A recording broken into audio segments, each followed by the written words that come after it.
Okay, so let's try another example. Let's say h of x and y is x cubed y to the fourth. So I would like to find and classify the extrema. Find and classify extrema. How do I do that? Let's start with using the partial of h. Yeah. So you need the partials for h. So what's the gradient of h? 3x squared y to the fourth. 3x squared y to the fourth. And 4x cubed y cubed. 4x cubed y cubed. Cool. All right. So then you need to set this to 0, right? Okay, so you better set 3x squared y to the fourth equals 0. And simultaneously, right, 4x cubed y cubed equals 0. And then you apply the what now? Zero product rule. Yeah, hit this thing with a zipper, right? Zero product rule. What are we making, pants? Yes. There's actually a whole theory about pants. So for that one, No, I kid you not. There's a thing called the. Go for it. Here, go on Wikipedia and look up pair of pants decomposition. I kid you not. This is actually a useful tool in a mathematical discipline called topology. Well, you refer to one item as a pair. A pair of pants, obviously, is a surface that looks like this.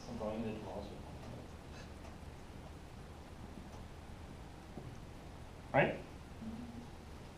It turns out that if you take a surface of genus whatever, like a donut with multiple holes, yeah. So this is a donut. You guys all with me? This is a donut. If you take donuts with multiple holes in them, you can cut this thing into a couple of pairs of pants. You cut it here, here, and there. Right? So a surface of genus 2 is made out of 2 pairs of pants. Trust me, this theory means something. There's a whole, you can do calculus with pants, it's weird. You could also cut it this way between the two holes, right? Yeah, there's multiple ways to decompose it, but you'll always get 2 pairs of pants. Okay, so, point is, what was I doing?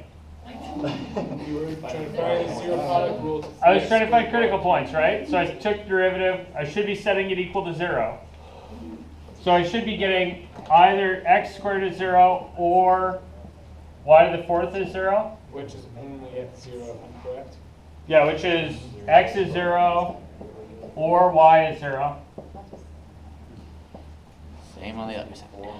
Yeah, keep in mind, that's not the origin as a critical point, right? You guys see that? Yeah. So why isn't that the origin as a critical point? All of 1x or all of 1y. Yeah, how about this? I haven't done anything with the fy derivative, right? You guys see that? This is just x derivative information. You're not going to get a critical point out of knowing that the x slope is 0. You need to know something about the y slope too. So here you do the same thing, right? You use zero product rule, this guy. So you get x cubed is 0 or y cubed is 0. And so out of this you get x is 0 or y is 0. Right? So your options are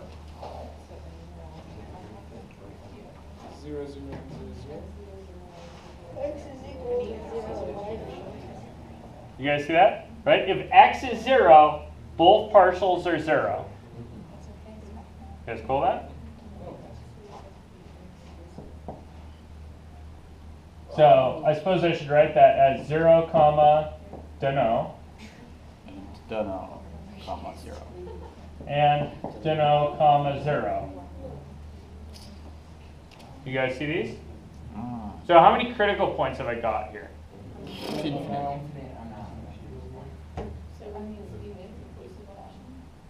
Yes, this is going to be funky, right? So I should calculate my D, right, for these and then try to evaluate? Yeah. Right? I got my whole list of critical points. There's a friggin' schmack load of them. Right? But I should still try to calculate my D. So let's calculate D. What do you get?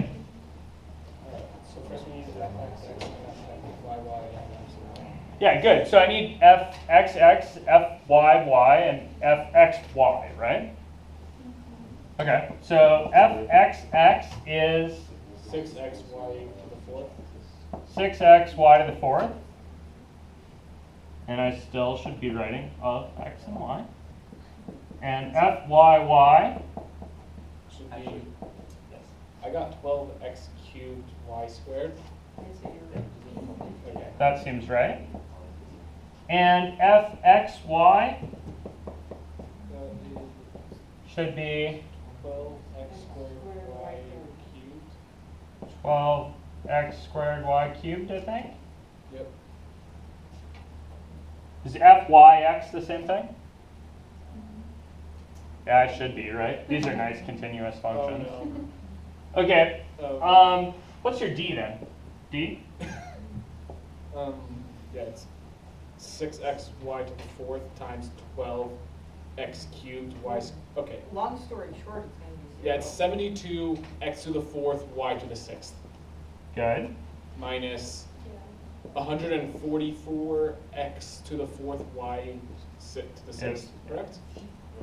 Yeah, perfect. So, good, you get this. Then you evaluate this at any one of those critical points, and what do you get? 0. 0. Right? It's always 0. So D evaluated at 0 question mark or question mark 0 is always 0. What does that tell you? I don't know. Yeah, obviously it just fails. Damn, Pants theory. Yeah. Yeah, I would definitely graph this sucker, right? It's all. We graph over here. It's definitely guys a see that? saddle. Yeah, everything should be a saddle on this thing. Yeah, it's Yeah. like two, like You guys see why I think things should basically be saddly? Can you drop it if you didn't have a computer? Yeah, you could try some stuff. It would take a bit to get a good graph. I would probably start with drawing some level curves. Oh boy. You might also start with just taking x, like set some x equals slices and some y equals slices. Like those level curves, right? Those are slices this way. But you could also slice this way or this way. Once you get all three pieces of those all three of those slices for a couple of values, you can do a pretty good job of drawing a picture. You guys see that?